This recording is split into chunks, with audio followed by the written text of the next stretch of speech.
साथियों आज की इस वीडियो में एसएससी जीडी 2025 एग्जाम के लिए ऐसे स्वर्णिम क्वेश्चंस देखेंगे जिन क्वेश्चंस को आपको साथियों मैं कहूंगा जरूर देखना चाहिए। क्यों? क्योंकि यहां से आपको बहुत सारे सवाल साथियों देखने को मिलेंगे। तो इन सभी सवालों को देखिए साथियों और अपनी तैयारी को मजबूत करिए, क्योंकि जब आपका साथियों कमांड एक तरीके से चारों विषयों पर होगी तभी आपका सिलेक्शन निश्चित तौर पर पक्का होगा। तो साथियों हिंदी को, जीएस को और उसके अलावा रीजनिंग को और मैथ को हम लोग यहां पर देखेंगे। तो अगर आप साथियों पहली बार इस क्लास में आए हैं तो चैनल को जरूर सब्सक्राइब कर लीजिएगा। तो साथियों हिंदी की अगर बात करें तो हिंदी के आज की इस वीडियो में 20 सवाल लिए हैं और इन 20 सवालों में से 11 से 12 प्रश्न आपको बिल्कुल सही करना है। उसके बाद साथियों जीएस के क्वेश्चन होंगे, उसके बाद रीजनिंग के और उसके बाद साथियों मैथ के।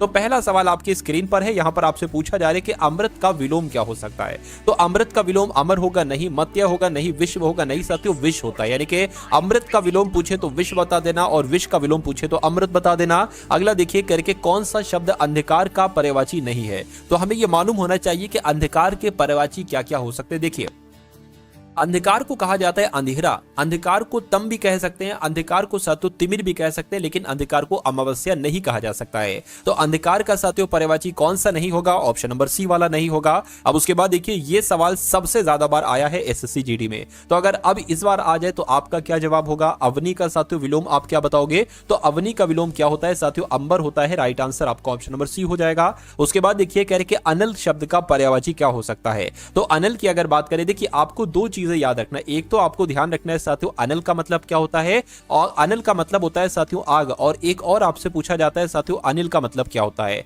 अनिल की अगर बात करें तो अनिल का मतलब होता है साथियों वायु और अनिल का मतलब होता है आग। यानी कि आग कहां पर लिखा हुआ है, तो आग कह लो या अग्नि कह लो। बात देखिए अगला सवाल आपकी स्क्रीन पर कह रहे हैं अनियमित के लिए उचित वाक्यांश चुनिए। अनियमित का मतलब साथियों क्या होता है आपको मालूम होना चाहिए। कह रहे जिस पर कोई नियंत्रण ना हो, नहीं, जो नियम के अनुकूल ना हो उसको कहा जाएगा साथियों अनियमित। यानी कि इस सवाल का जवाब आपका अगर है ऑप्शन नंबर बी के साथ तो बिल्कुल करेक्ट है। अगला सवाल आपकी स्क्रीन पर है, करेक्ट जवान पर लगाम न होना। कुछ लोग होते हैं जिनकी जबान पर लगाम नहीं होता है, उनके लिए क्या कह सकते हैं? स्पष्टवादी होना, अनावश्यक रूप से स्पष्टवादी होना। देखिए एक तो एक तरीके से बात करें कोई व्यक्ति होता है स्पष्टवादी, यानी कि अपनी बात स्पष्ट रखे वो, ठीक है, लेकिन एक होता है अननेसेसरी तरीके से वो अपनी बातें रख रहा है, यानी कि अनावश्यक रूप से स्पष्ट वो क्लियरेंस एक तरीके से दे रहा है। तो मैं कहूंगा जबान पर लगाम न होने का सबसे सही अर्थ जो होगा वो अनावश्यक रूप से स्पष्टवादी होना ये हो जाएगा, ना कि सदैव कठोर वचन कहना होगा और ना ही सर्वत्र अपनी वाग्मिता दिखाना होगा। उसके बाद देखिए कह रहे हैं निम्नलिखित में से शुद्ध वर्तनी वाले शब्द बताइए। यानी कि अध्ययन आपको बताना है कैसे लिखा जाता है। तो अध्ययन साथियों जैसे ऑप्शन नंबर सी में लिखा हुआ है ना, ऐसे लिखा जाता है। तो अगर आपका भी जवाब यहां पर ऑप्शन नंबर सी के साथ था तो मैं कहूंगा आपका जवाब यहां पर बिल्कुल करेक्ट था भाई, बहुत बढ़िया, वेरी गुड क्लास। अगला देखिए कह रहे हैं साथियों अल्पाहारी, क्या अल्पाहारी शब्द के लिए उचित वाक्यांश आपको यहां पर बताना है। यानी कि यहां पर अगर बात करें जो कंदमूल खाता हो उसको अल्पाहारी कहेंगे नहीं, जो फल खाता हो उसको कहेंगे नहीं, जो पकवान खाता हो उसको भी नहीं कहेंगे, जो कम खाता हो उसके लिए एक शब्द का इस्तेमाल किया जा सकता है, अल्पाहारी उसको कहा जाएगा। तो जिनका आंसर यहां पर ऑप्शन नंबर डी के साथ है मैं कहूंगा आंसर आपका बिल्कुल करेक्ट है। अब उसके बाद देखिए अगले नंबर का साथियों सवाल है आपकी स्क्रीन पर करके छठी का दूध याद आना, इसको हम लोग क्या कह सकते हैं। तो अगर बात करें बुरा होना इसको कहा जाता है क्या छठी का दूध याद आना, या पराजित होना, या बचपन की याद करना, या भूख लगना। तो सबसे सटीक जवाब आपका अगर है ऑप्शन नंबर ए तो बिल्कुल करेक्ट है। अगला देखिए करके शुद्ध शब्द कौन सा है इसमें से, फटाफट आप लोग बता दिए। देखिए चिन्ह सही नहीं, तरीके सही नहीं लग रहा है, कृपा भी नहीं और दवाइयां भी गलत लिखा है। मैं कहूंगा निर्भर की अगर बात करें ये सबसे सही शब्द यहां पर लग रहा है, शुद्ध शब्द लग रहा है। उसके बाद देखिए युगों से चले आने वाले के लिए एक शब्द क्या होगा, युगों से चले आने वाले के लिए एक शब्द क्या होगा बताने की कोशिश कीजिए। चलिए युगों से चले आने वाले के लिए एक शब्द साथियों सनातन हो जाएगा। क्या हो जाएगा? सनातन हो जाएगा, युगांतर नहीं होगा साथियों, सनातन होगा। आंसर आपका ऑप्शन नंबर डी के साथ जाएगा। अगला सवाल देखिए निम्नलिखित वाक्य के किस अंश में साथियों त्रुटि है। तो कल जो आदमी को आपने बुलाया था वह आज आ गया। तो यहां पर आपको बताना है साथियों गलती कहां पर आपको लग रही है बताइए। देखिए कल जो आदमी को आपने बुलाया था ये नहीं होना चाहिए साथियों, कल जिस आदमी को आपने बुलाया था वह आज आ गया। तो यहाँ पर जो की जगह पर साथियों क्या आना चाहिए, जिस आना चाहिए। तो ये कहां पर लिखा हुआ है, ये साथियों यहाँ पर लिखा हुआ है। तो मैं कहूंगा दिक्कत इसी में है, त्रुटि इसी में है, तो यही आपका सही जवाब हो जाएगा। अगला देखिए आपकी स्क्रीन पर साथियों क्वेश्चन है और मुझे बताइए आपका सही जवाब क्या होगा। कहा जा रहा है कि सुरेश के लिए एक इमला लिखना है, सुरेश के लिए एक फोन लिखना है, या सुरेश के लिए एक पत्र, या सुरेश के लिए एक दिन लिखना है। तो यहां पर अगर बात करें तो सुरेश के लिए एक पत्र लिखना, ये सबसे सटीक जवाब यहां पर आपका हो जाएगा। उसके बाद देखिए निम्नलिखित वाक्य के किस अंश में साथियों त्रुटि है। देखिए यहां पर आपको साथियों बताना है असमय वर्षा के कारण अधिकतर फसल नष्ट हो गई। क्या अधिकतर फसल साथियों नष्ट हो गई? असमय वर्षा के कारण अधिकतर फसल नष्ट हो गई। इसमें आपको बताने की दिक्कत साथियों कहां पर आ रही है। तो असमय वर्षा यहां पर अगर बात करिए जो ऑप्शन नंबर ए में लिखा है ये तो बिल्कुल सही लिखा है, इसमें कोई दिक्कत नहीं, ये सही है। के कारण ये भी बिल्कुल सही लिखा हुआ है। अधिकतर फसल साथियों नहीं, ये अधिकतर सही नहीं लग रहा है, ठीक है, ज्यादातर यहां पर हो जाता है, कोई दिक्कत नहीं थी। तो मैं कहूंगा दिक्कत कहां पर है, दिक्कत यहां पर है, बाकी ये भी बिल्कुल सही लिखा हुआ है। खैर अगला सवाल देखिए, करके श्री राम 14 दिन के बाद वन लौटे थे, या 14 माह के बाद, या 14 वर्ष के बाद, या 14 रात के बाद। तो आपको यहां पर बताना है कौन सा शब्द आएगा साथियों, वर्ष शब्द आ जाएगा, यानी कि 14 श्री राम 14 वर्ष के बाद वन लौटे थे, ये होना चाहिए। उसके बाद देखिए क्या आपसे साथियों यहां पर कहा जा रहा है, कह रहे 4 आदमी के लिए खाना बना दो। अब या इस आदमी की जगह पर क्या आना चाहिए, 4 प्राणियों के लिए खाना बना दो, ये नहीं होना चाहिए। 4 मनुष्यों के लिए खाना बना दो, ये भी नहीं होना चाहिए। 4 आदमियों के लिए, ये आपका बिल्कुल सही लग रहा है, यानी कि 4 आदमियों, यहां पर आदमी नहीं आना चाहिए, आदमियों आना चाहिए। उसके बाद देखिए कह रहे उस समय चरखा घूमना भी एक अनुशासन था, उस समय चरखा सीखना भी एक अनुशासन था, या चलाना या साथियों लेना। तो आपको बताने कि खाली जगह में कौन सा शब्द आएगा, मैं कहूंगा चलाना यहां पर आपका सही जवाब हो जाएगा, यानी कि उस समय चरखा चलाना भी एक अनुशासन था, ये पूरा वाक्य आपका बनेगा। अब उसके बाद देखिए अगला सवाल आपकी स्क्रीन पर है साथियों, पूछा आपसे जा रहा है, मेरे भाई के शादी के लिए अनेकों प्रस्ताव आए। मेरी भाई के शादी के लिए अन्य की पहली बात तो यहां पर आपसे यह पूछा गया है कि रेखांकित खंड को प्रतिस्थापित कीजिए, यानी कि साथियों यहां पर आप अगर बात करते हैं ये अनेक जो है ना, ये अनेक नहीं आना चाहिए, क्या आना चाहिए, एक नहीं। मेरे भाई की शादी के लिए एक प्रस्ताव आए, नहीं, अनेक प्रस्ताव आए। क्या होना चाहिए, सभी भी नहीं होना चाहिए, अधिक भी नहीं होना चाहिए, यानी कि अनेकों की जगह अनेक आना चाहिए था। अगला देखिए कह रहे कि आपने इनकी बात सुन ली, अब मेरी भी सुनने की कृपा करो। तो निम्नलिखित वाक्य के किस अंश में साथियों त्रुटि है, ये आपसे पूछा जा रहा है, मुझे बताइए। देखिए आपने इनकी बात सुन ली, यहां तक तो ठीक है, अब मेरी भी, ठीक है, मेरी भी सुनने की कृपा करो, ठीक है। तो यहां पर आपको बताने दिक्कत कहां पर, देखिए आपने इनकी, ये बिल्कुल सही लग रहा है, 5 सुन ली, ये भी सही लग रहा है, अब मेरी भी सुनने की कृपया करें, ठीक है। तो करो नहीं आना चाहिए, कृपा करें आना चाहिए। तो मैं कहूंगा दिक्कत कहां पर है, दिक्कत आपके ऑप्शन नंबर डी में है, तो यही आपका राइट आंसर है। हिंदी का सवाल, अंतिम सवाल कहने के रेखांकित खंड को प्रतिस्थापित कीजिए, दादी के प्राण निकल गया। तो निकल गया की जगह पर चले गए होना चाहिए, मैं कहूंगा नहीं, आ गए होना चाहिए, नहीं, निकल गए होना चाहिए। क्या दादी के प्राण निकल गए, ये होना चाहिए आपका वाक्य। तो आपका आंसर अगर है साथियों ऑप्शन नंबर सी के साथ, तो बिल्कुल करेक्ट है। तो हिंदी के साथियों आपने यहां पर कितने सवाल देखे, आपने हिंदी के साथियों पूरे के पूरे 20 क्वेश्चंस देखे, ठीक है ना। अब साथियों कमेंट सेक्शन में आप लोग यहां पर बताइएगा कि 20 क्वेश्चंस में से कितने क्वेश्चंस आपके यहां पर सही रहे। और अब यहां पर अगर हम लोग बात करते हैं, आप लोग यहां पर देख लीजिए साथियों, अब जीएस के 20 सवाल, और इन जीएस के साथियों ये होंगे तो आपके कितने सवाल, 20 सवाल।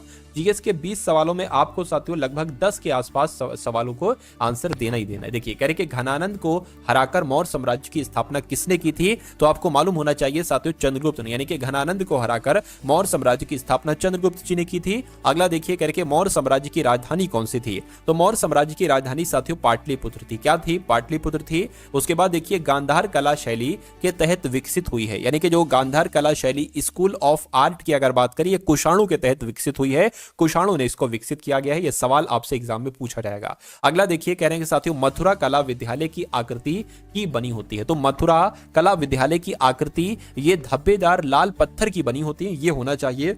वाली जगह में आपका ऑप्शन नंबर सी वाला आ जाएगा। अगला देखिए कह रहे कि भारत में वैष्णववाद की वृद्धि का प्रमाण हेलियोडोरस स्तंभ किस भारतीय शहर में, यानी कि जो हेलियोडोरस स्तंभ है ना, ये कहां पर है साथियों, ये विदिशा में है। कहां पर है, ये विदिशा में है साथियों, ये आपको मालूम होना चाहिए। नेक्स्ट नंबर का सवाल है, कह रहे कि स्वतंत्रता के बाद भारत के पहले उप प्रधानमंत्री कौन थे, तो स्वतंत्रता के बाद भारत के पहले उप प्रधानमंत्री कौन थे, तो सरदार वल्लभ भाई पटेल थे। उसके बाद देखिए कह रहे कि भारतीय संविधान में अवशिष्ट मामलों पर कानून बनाने का अधिकार किसे सौंपा गया है, तो साथियों केंद्र सरकार को सौंपा गया है। जब अवशिष्ट मामले होते ना, अवशिष्ट मामलों पर कानून बनाने का अधिकार केंद्र सरकार को सौंपा गया है। उसके बाद देखिए कह के किसी एक व्यक्ति को भारतीय सर्वोच्च न्यायालय के न्यायाधीश के रूप में नियुक्त होने के लिए उच्च न्यायालय में कितने वर्ष तक साथियों अभ्यास करना पड़ता है? तो 10 वर्ष तक अभ्यास करना पड़ता है। ये भी साथियों इंपॉर्टेंट क्वेश्चन है और आपके एग्जाम में पूछा जाएगा।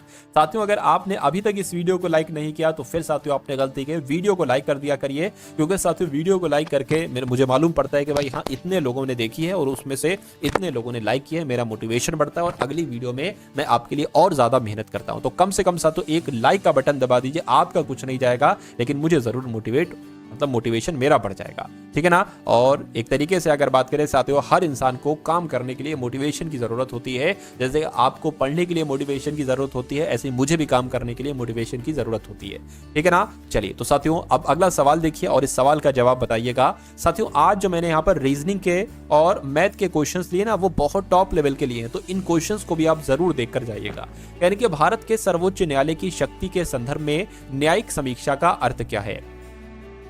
तो अगर बात करें न्यायिक समीक्षा की, यहाँ पर साथियों बात की गई है, यह भारत के प्रधानमंत्री को आपातकाल के समय सलाह देता है, मैं कहूंगा नहीं।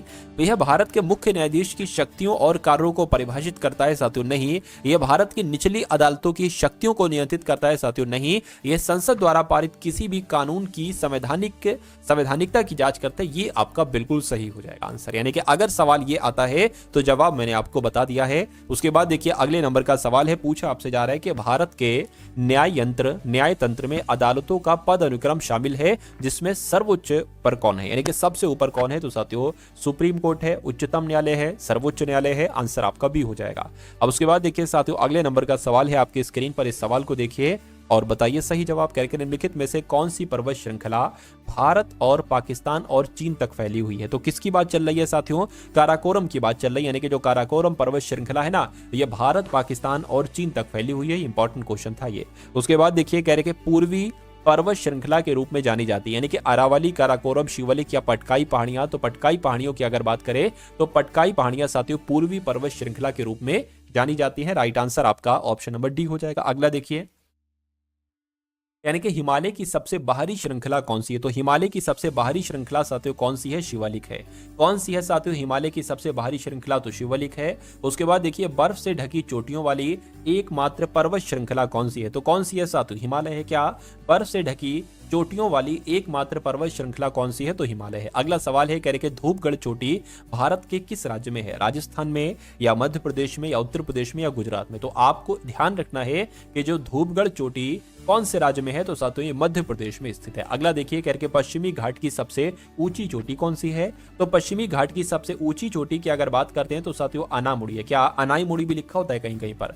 चलिए अगला सवाल है कह रहे कि गति का कौन सा नियम कहता है कि जब एक पदार्थ दूसरे पदार्थ पर जोर लगाता है तो दूसरा पदार्थ तुरंत पहले पर बल लगाता है, वापस बल लगाता है? तो ये साथियों न्यूटन की गति का तीसरा नियम कहता है। ये क्वेश्चन बहुत इंपॉर्टेंट है, आप लोग ध्यान रखेंगे, ठीक है ना। अगला सवाल है कह रहे कि घोड़ा गाड़ी की गति भौतिक के किस सिद्धांत का उदाहरण है? तो ये साथियों किस सिद्धांत के उदाहरण है? मैं कह सकता हूं न्यूटन के तीसरी गति के नियम का उदाहरण है। जो घोड़ा गाड़ी की गति है ना, ये भौतिक के किस सिद्धांत का उदाहरण है? तो न्यूटन के तृतीय गति के नियम का उदाहरण है। अगला देखिए कह रहे कि गुरुत्वाकर्षण बल के बारे में निम्नलिखित में से कौन सा कथन सही नहीं है?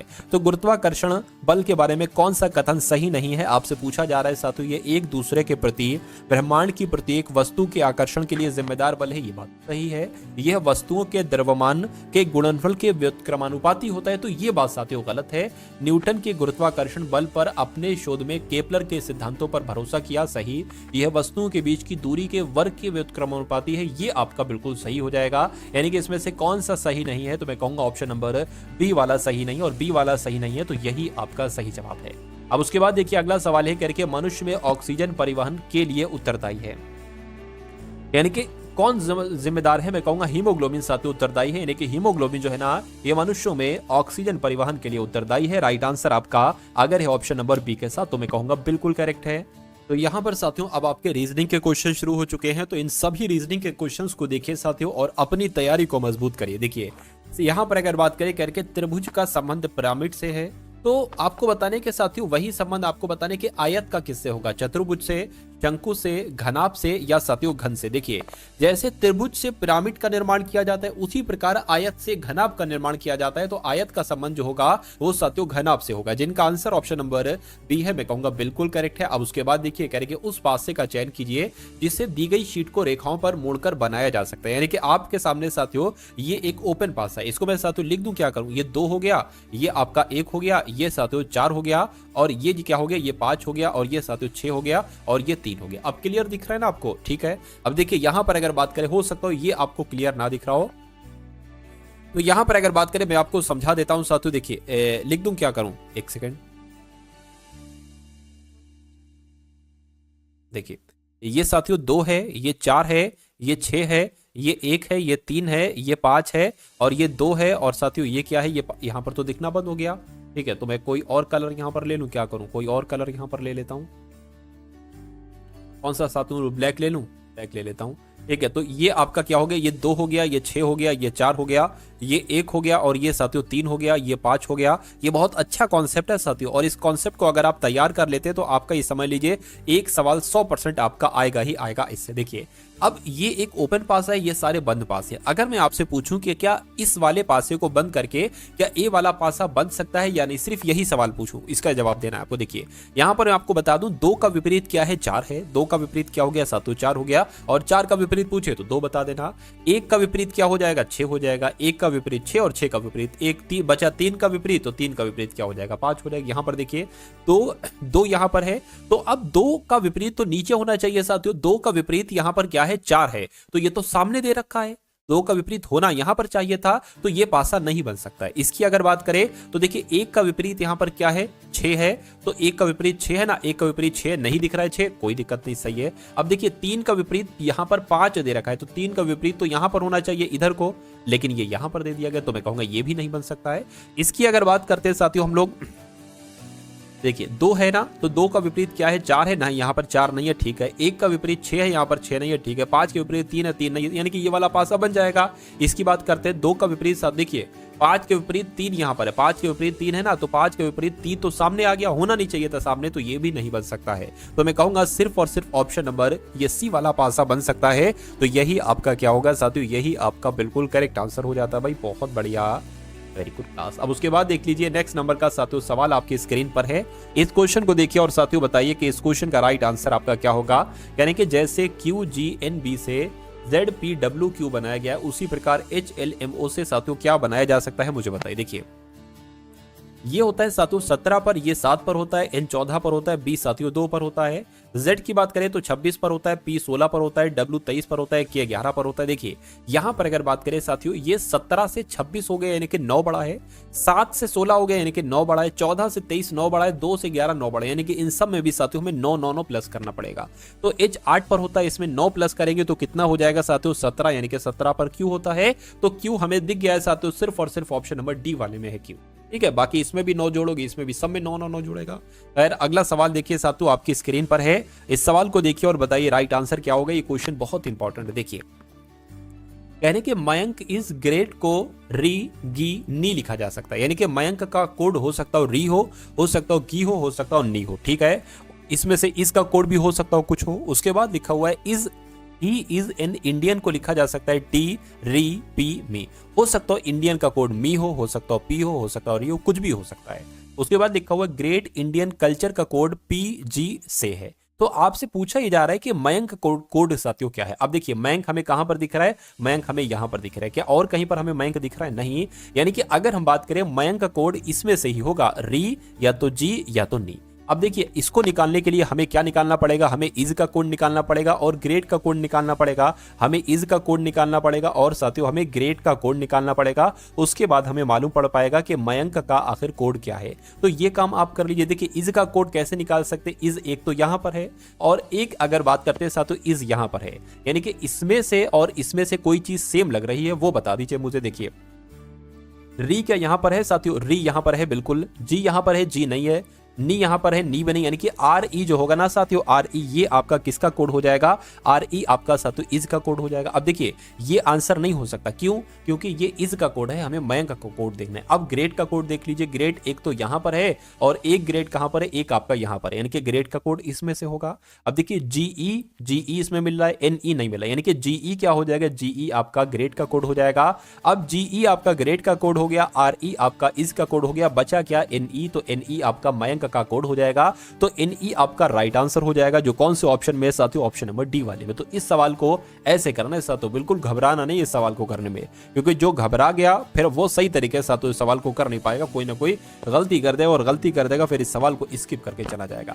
अब इस सवाल की अगर बात करें करके, एच है खाली जगह है, एम टी है खाली जगह है, एच ओ खाली जगह है, T C H O M है खाली जगह है, सी है खाली जगह है, ओ है खाली जगह है, टी सी है। अब देखिए सबसे पहले आपको काम करना है कि इन सभी को काउंट करिए जरा, 1 2 3 4 5 6 7 8 9 10 11 12 13 14 15 16 17 18 19 20, यानी कि 20 लेटर हैं। तो मैं कहूंगा कितने कितने का साथियों पेयर बनना चाहिए, 5 5 का बनाकर देखे, 5 5 का।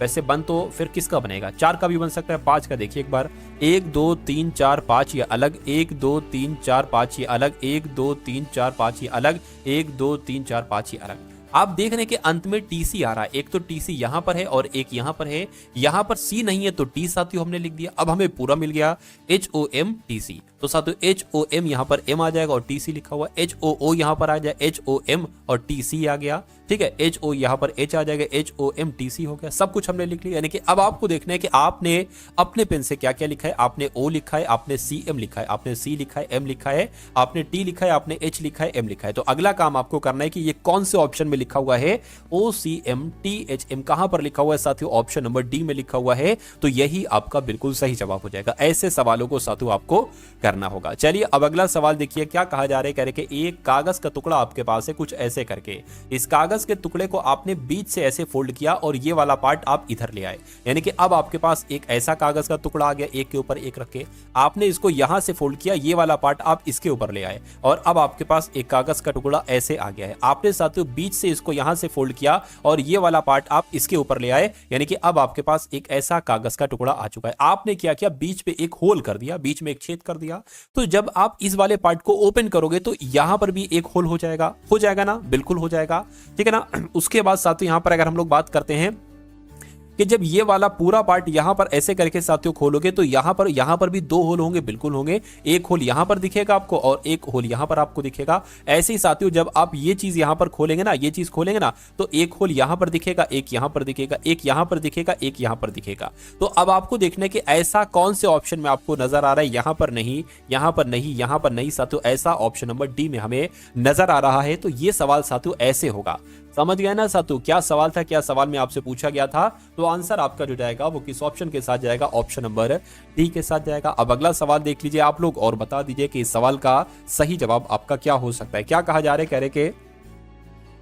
रहे कि साथियों कुछ लॉकर चाबियां हैं, तो मान लेते हैं साथियों ये क्या हो गई, ये आपकी लॉकर हो गई। तो कुछ लॉकर क्या कहा गया है साथियों, कुछ लॉकर चाबियां, कुछ लॉकर क्या हो गई, कुछ लॉकर चाबियां हो गई, कुछ लॉकर चाबियां हो गई, यानी कि उसके बाद लिखा है कुछ चाबियां दरवाजे हैं, तो मान लीजिए कुछ चाबियां क्या हो गई साथियों, दरवाजे होंगे। क्या कुछ चाबियां एक तरीके से अगर बात करें दरवाजे हो गई। अब निष्कर्ष को पढ़िए और बताइए कौन सा निष्कर्ष सही है, कौन सा निष्कर्ष यहाँ पर गलत है। यानी कि कुछ लॉकर दरवाजे हैं, देखिए कुछ लॉकर दरवाजे हैं नहीं है, हाँ अगर ये होता कुछ लॉकर चाबी है तो हम मान सकते थे, लेकिन कुछ लॉकर दरवाजे का है, दरवाजे तो उधर को है, तो मैं कहूंगा ये गलत हो जाएगा। सभी चाबियां दरवाजे हैं, देखिए सभी चाबियां दरवाजे कैसे हो सकता है, हाँ अगर ये कहा जाता कि कुछ चाबियां दरवाजे हैं तो हमारा सही हो जाता, तो ये भी आपका गलत हो जाएगा। तो मैं कहूंगा यहाँ पर कौन से ऑप्शन में ऐसा लिखा हुआ है कि ना तो निष्कर्ष 1 और ना ही निष्कर्ष 2 पालन करता है, ऐसा ऑप्शन नंबर डी में लिखा हुआ है, तो ऑप्शन नंबर डी आपका बिल्कुल सही जवाब हो जाएगा। अगला सवाल, एक नया कॉन्सेप्ट आपके सामने आ चुका है, कह रहे कि एक विशिष्ट भाषा में FBULK को क्या लिखा जाता है, 4 2 1 2 4 1 1 लिखा जाता है। तो आपको बताने कि INCH को क्या लिखा जा सकता है साथियों, बताइए। देखिए यहाँ पर अगर थोड़ी सी आप समझदारी करेंगे, अच्छा यहाँ पर K को तो 11 लिखा गया है, लेकिन B को 42 कैसे लिख दिया, ये मेरी बात समझ में नहीं आई। यू को क्या लिख दिया गया है 12 लिख दिया गया, एल को 4, ऐसे करके है। अच्छा ऐसा कर सकते हैं, देखिए बी 2 पर होता है ना, इसका डबल कर दिया गया 4, ठीक है। यू 21 पर होता है तो यू का 21 कर दिया गया, ठीक है। एल 12 पर होता है, 12 का डबल कर दिया गया 24। अच्छा तो ये बात है, ठीक है। देखिए बी का डबल किया गया था, यानी कि 9 का डबल करेंगे तो साथियों आई का डबल करेंगे 9, 9 का डबल 18 हो जाएगा। एन की अगर बात करें, अब यू 21 पर था तो एन 14 पर आ जाएगा। एल का डबल किया गया था तो सी का डबल करेंगे 6 आ जाएगा। एच का जैसे मतलब के का जैसा जिस नंबर पे आता है वही नंबर लिख दिया गया, तो यहाँ पर एच का 8 आ जाएगा। तो 18 14 68 कहाँ पर लिखा हुआ है, 18 14 68 ऑप्शन नंबर सी में लिखा हुआ है। तो ये क्या होगा साथियों, ये आपका बिल्कुल सही जवाब हो जाएगा। अगला सवाल आपकी स्क्रीन पर है साथियों, देखिए इस सवाल को और बताइए सही जवाब आपका क्या हो सकता है।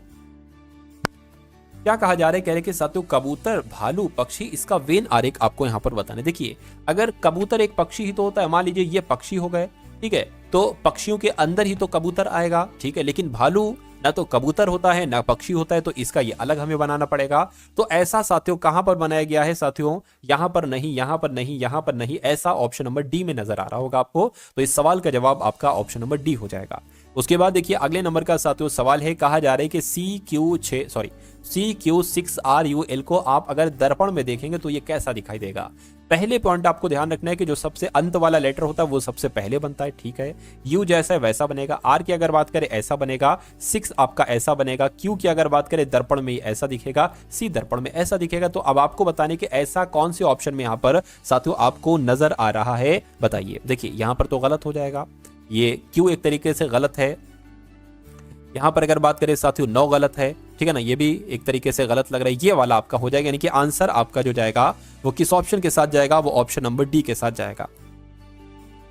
इसके बाद देखिए साथियों अगले नंबर का सवाल है आपकी स्क्रीन पर। इस सवाल को देखिए और इस सवाल का साथियों सही जवाब बताने की कोशिश कीजिए। कह रहे कि निम्न के 4 अक्षर समूह दिए गए, ठीक है, 3 किसी तरह से संगत हैं, ठीक है, 1 असंगत है, यानी कि 1 असमान है, उस असमान वाले का साथियों आपको चयन करना है। देखिए ये इसको करने का तरीका साथियों क्या है, मैं आपको बता देता हूँ। प्लेस वैल्यू आप लिख लीजिए, यू जो होता है वो 21 पर होता है, वाई आपका 25 पर होता है, डब्ल्यू आपका 23 पर होता है, ठीक है। एल की अगर बात करें एल 12 पर होता है, पी 16 पर होता है, एन 14 पर होता है। उसी प्रकार साथियों डी 4 पर होता है, एच 8 पर होता है, एफ आपका 6 पर होता है। और अगर बात करें साथियों ओ की, ओ 15 पर आपका होता है, क्यू 17 पर होता है, पी 16 पर होता है। अब यहां पर देखिए कि सबसे अलग कौन सा ऑप्शन है। इसमें साथियों कितना प्लस किया गया है 4, और इसमें साथियों 2 माइनस किया गया है। इसमें भी साथियों 4 प्लस किया गया है और इसमें 2 माइनस किया गया है। अच्छा इसमें भी 4 प्लस किया गया और इसमें भी 2 माइनस किया गया है। इसकी अगर बात करें 2 प्लस किया गया है और यहाँ पर 1 माइनस किया गया। तो सबसे अलग कौन सा होगा, ऑप्शन नंबर डी वाला होगा, सबसे अलग होगा साथियों। तो सबसे अलग है तो यही आपका बिल्कुल सही जवाब हो जाएगा। अब यहाँ पर अगर बात करें तो मैथ के क्वेश्चन साथियों आपके सामने आ चुके हैं। कौन से क्वेश्चंस, मैथ के क्वेश्चंस यहां पर साथियों अब आप लोग देखेंगे। चलिए तो मैथ का पहला सवाल है, कहा क्या जा रहा है, कहने के 21 मीटर त्रिज्या वाले किसी वृत्ताकार पार्क, यानी कि कोई वृत्ताकार पार्क है और इसकी त्रिज्या इस पार्क की कितनी है, 21 मीटर इस पार्क की त्रिज्या है। यानी कि इस वृत्ताकार पार्क का एक चक्कर, यानी कि इसका एक चक्कर एक वर्गाकार पार्क की अगर बात करें एक वर्गाकार पार्क के चक्कर के बराबर है। यानी कि इसमें जितनी दूरी ऐसे चली जाती है वही दूरी साथियों यहां पर चली जाती है। इनके कहने का मतलब ये है, यानी कि साथियों अगर हम बात करते हैं कि वृत्त का परिमाप क्या, वृत्त का परिमाप बराबर है किसके, वर्ग के परिमाप के बराबर है, वर्ग के परिमाप के बराबर है। यहां पर यह बात आपकी साथियों क्लियर हो गई है। अब वृत्त की अगर बात करें, वृत्त का परिमाप बराबर क्या होता है 2 पाई r, और वर्ग का परिमाप क्या होता है साथियों 4a होता है। 4a क्यों होता है, क्योंकि हमने इसको a माना है, तो इसको a माना है, ये भी a है, ये है, तो 4a ही तो हो जाएगा साथियों इस पूरे का ऐसे करके परिमाप। और इसकी ऐसे करके ये कितनी होगी दूरी, तो 2 पाई r होगी। अब देखिए 2 की जगह पर 2 लिख सकते हैं, 22 की पाई की वैल्यू 22/7 हो जाएगी। r यहाँ पर दे रखा है 21 मीटर है तो यहाँ पर 21 मीटर आ जाएगा, ये 4a है। अब हमें यहाँ पर साथियों क्या करना है, कहने के वर्गाकार पार्क की भुजा ज्ञात कीजिए, यानी कि इस वर्गाकार पार्क की भुजा ज्ञात कीजिए। इसकी भुजा हमने मान ली है साथियों a, यानी कि a का मान आपसे पूछा जा रहा है, तो यहाँ पर इसको कैलकुलेट कर लीजिए और ये a जो है ना इसी का ही मान आपको यहाँ पर बता देना है। चलिए 7 एकम 7, 7 आपका 21 हो जाएगा। इसकी अगर बात करें साथियों 22 गुना कितना हो जाएगा, 44 हो जाएगा, 44 हो जाएगा गुणा आपका 3 हो जाएगा बराबर, ये 4a जो है ना साथियों ये नीचे आ जाएगा, 44 गुणा 3/4 आ गया बराबर आपका a आ गया। 4 से कट करेंगे 11 आ जाएगा, यानी कि ए बराबर आपका 33 आ जाएगा। तो मैं कहूंगा क्या कि वर्गाकार पार की भुजा की लंबाई कितनी हो जाएगी साथियों, 33 मीटर हो जाएगी, और 33 मीटर आपका बिल्कुल सही जवाब हो जाएगा। उसके बाद देखिए अगले नंबर का साथियों सवाल है आपके स्क्रीन पर, कह रहे हैं कि वह सबसे छोटी संख्या ज्ञात कीजिए। इन ऑप्शन में से वह सबसे छोटी संख्या ज्ञात कीजिए जिसे 8 से 9 से 10 से अगर विभाजित किया जाता है तो प्रत्येक में शेषफल 1 ही बचता है। देखिए अगर हम साथियों इसको 8 से अगर भाग करते हैं, ठीक है, देखिए अगर इसको हम 10 से भाग करते हो तो शेषफल क्या बचेगा, 1 नहीं बचेगा, पूरा पूरा कट जाएगा, तो ये हमारा आंसर नहीं हो सकता। इसकी अगर बात करते हैं साथियों, अगर हम इसको 10 से भाग देते हैं तो मैं कह सकता हूं शेषफल 1 नहीं बच सकता। हाँ, अगर इसको 10 से भाग देते हैं तो शेषफल 1 बच जाएगा।